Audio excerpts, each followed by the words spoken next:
Hi guys, akkam jirtu? Guyyaa kanas barnoota haaraan isiniif qabadheetti dhufe har'a immoo kan isinitti agarsiisu akkamitti akka viidiyoo gosa lama wal bira kaa'uutii dandeessan kan isinitti agarsiisu ta'a jechuudha. Baay'een keessan viidiyoo reakshinii hojjechuudhaaf kanneen siistama kana barbaadan ni jirtu. Gariin keessan immoo viidiyoolee gosa garaagaraa wal bira kaa'uudhaan akka wanta iddoo tokkotti waraabamanii fakkeessuu kanneen barbaadan jiraachuu ni maltuuti jedheen guyyaa haara kan isiniif qabadheetti dhufe jechuudha. Akka iskiriin irratti argaa jirtan kanattan isinitti agarsiisa. Dabalatammoo istaaliin kan biraallee ni jira jechuudha. Kanaaf gosa sadii wayiin isinitti agarsiisa. Hanga xumuraatti na waliin ta'uun daawwadhaa hedduu tokkooti irraa fayyadamtuun isiniin jedha. Kanaaf amma osoo yeroon gubiin ni eegalla. Egaan viidiyoo kee maalii ediitii goota kan jedhuuf gaaffiin yoo jiraate an KineMasterin fayyadama jechuudha. Linkii isaa description box jala isiniif kaa'eetiin jira. Barreeffama viidiyoo kanarra tuqxanii gadi buufachuutii ni dandeessu. KineMaster kuni isa haaraadha, updeetii kan ta'e dhufe wantoota hedduudhaan fooyyee kan dhufedha jechuudha. Kanaaf buufadhaatii itti fayyadama. Hedduu tokkotti gammaddu hojii gurguddaa isiniif ni dalagaa. Bilbila nama hundumaa irratti illee ni hojjeta waan ta'eef isiniin jedha. Okay, egaan amma ni eegallaa. Jalqaba wanti nuun goonu KineMaster keenya ni banna. KineMasterin akka banneen immoo gubbaa kanarraa create new kan jedhu ishee kanarra ni tuqna jechuudha. Saniin booda projektii keenya nu filachiisa waan ta'eef 16:9 isa jedhu isa kana 16:9 isa jalqabarra jiru kana filannee next kan jedhu gubbaa kanarraa ni tuqna.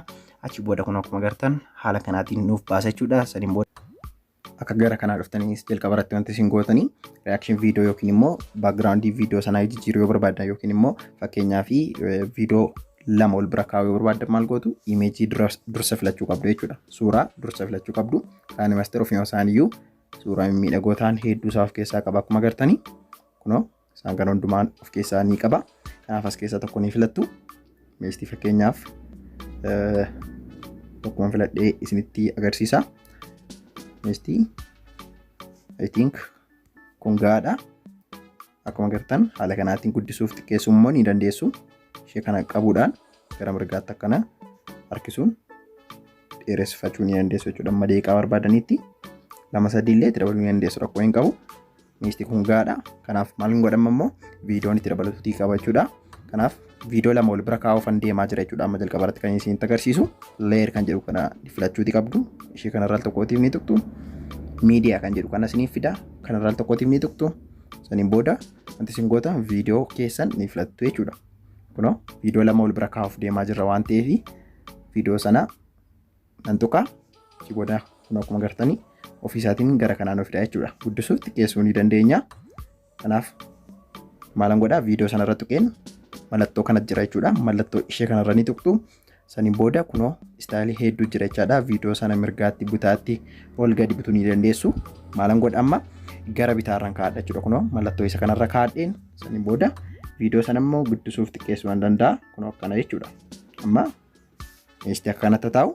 Amma immoo maalan godhaa viidiyoon kan biraa irratti reakshinii godhee ittiin dabala yookiin wal biraan kaa'aa jira waan ta'eef kun akkuma agartanii miidiyaa kan jedhu kana filadha jechuudha. Jalqaba leerii kana tuqxu ishee kana tuqxanii miidiyaa kan jedhu kana filattanii saniin booda viidiyoo dhiifama. Viidiyoo isaan barbaadamanii kan hin filadhee kunoo viidiyoo itti dabaleetiin jira jechuudha.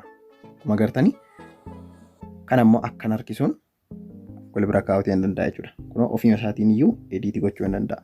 Kanaaf egaa amma akkan sirriitti wal nuuf qixxeessu gochuuf salphaamatti maal goona mallattoo ishee kanarra tuqneetu kunoo as keessaa immoo isa mirgaarra jiru isa kana filannaa jechuudha. Kanarra filanneetu viidiyoo keenya immoo akkana guddisuuf xiqqeessuu ni dandeenya. Zuumii goona jechaadha akka fedha keenyaatti. Saniin booda akkanatti ergi wal bira keenye nu ta'uu isaa ergi mirkaneeffanne salphaamatti maal goona jilfa pilee goone ilaaluu dandeenya. Kunoo sagalee isaa ofii godha. Akka kanatti viidiyoo 3-2 wal bira oolchuutii dandeessu. Fakkeenyaaf immoo viidiyoo kanuma wal bira 3 arfansaa tarreessuu yoo barbaadan maal gootu salphaamatti viidiyoo sana irraa ofii gootaniitu akkanatti wal bira keessu. Kunoo fakkeenyaaf egaa viidiyoo tiktookiidhaa jennu haala kanaatiin fayyadamtanii viidiyoo keessan gosa garaagaraa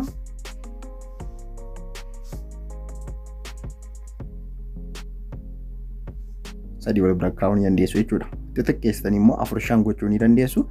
Sadan saayyuu gaawwan faana ni taphata jechuudha. Akkuma agartanii egaan haala kanaatiin fayyadamtanii viidiyoo 2-3 akkamitti akka wal bira keessan bartanii jirtu jechuudha.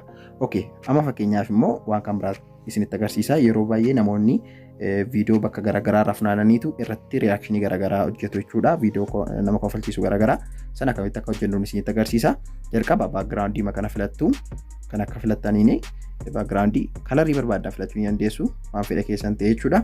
Sanii booda maal gootu leer kan jedhu kana filattaniitu miidiyaa kan jedhu kana filachuun viidiyoo irratti reakshinii gootan sana jalqabanii filattu jechuudha. Viidiyoo irratti waa'ee isaa haasaa jirtan fakkeenyaaf ammas egzaampilii kan waan godhee fudhee sanii booda viidiyoo sana sheepii barbaadan itti uumuutii ni dandeessu jechuudha. Sheepii barbaadan itti uumuudhaafis immoo maal goona kunoo crop kan jettu jirti mallattoo ishee kanarraa tokkootiif ni tuqna as keessaa jechuudha. Crop kan jedhu as keessaatii argattu yoo akkana ta'e kan maaster isiniif dhufe kunoo as keessaa mallattoo isa kana filattu jechuudha. Sanii booda kana oonii godhattu sheepii kan jettu jirti. Sheepii kana tuquudhaan kunoo geengootti gochuu ni dandeessu. Kalarii barbaadan libbiitti gochuu ni dandeessu. Waanuma fedha keessan ta'e jechuudha. Viidiyoo sana isiniif hin guddisa akka inni mul'atutti kunoo akkuma agartan sheepii baay'ee jira jechaadha. Waan barbaadan gochuu ni dandeessu viidiyoo sana. Akkanatti illee viidiyoo sana waliif gadi butuu ni dandeessu. Amma fakkeenyaaf geengoo kana itti godha. Akkuma agartanii geengootti godheetiin jira. Reaction viidiyoodha jennu kana. Kan biraa immoo viidiyoo fidee itti dabaluu yoo barbaade viidiyoon irratti waa'ee wanta sana haasaa jiru nan filadha jechuudha. Fakkeenyaaf viidiyoo nama kofalchiisu kana nan filadha. Kunoo akkuma agartanii nama pileeyoon godhe salphaamatti waan reakshinii irratti hojjetamaa jiru fakkaata jechaadha. Akkuma agartan haala kanaatiin jechuudha. Waaw! Baay'ee tokko salphaadha bareedaadha jechaadha haala kanaatiin.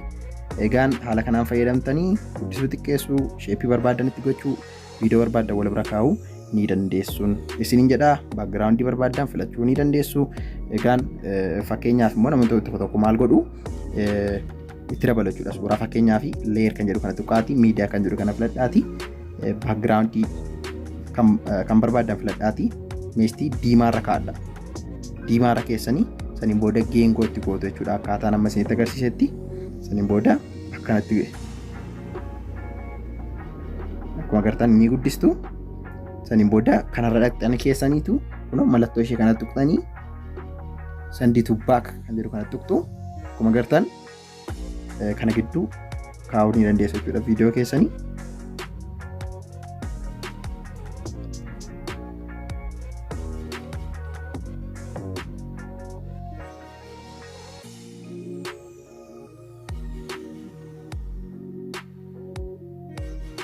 Akkuma agartan egaa irra caalaa akka inni fokkostee mul'atu taasistanii jirtu jechuudha. Haala kanaatiin fayyadamtanii egaan baay'ee tokko salphaadha jechuudha.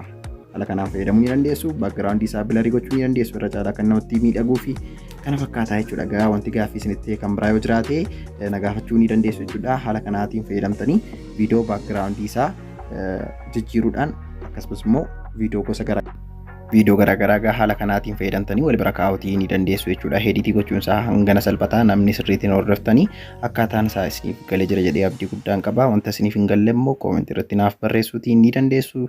Waan kamiiniyyuu yaada keessan ilaaluun irratti viidiyoo kan isiniif dalagu ta'a jechuudha. Egaan akka xumurtaniin viidiyoo keessan seevii gootanii keessaa bahuutii qofaadha jechaadha.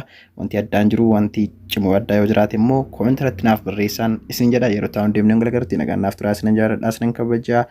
Bye bye.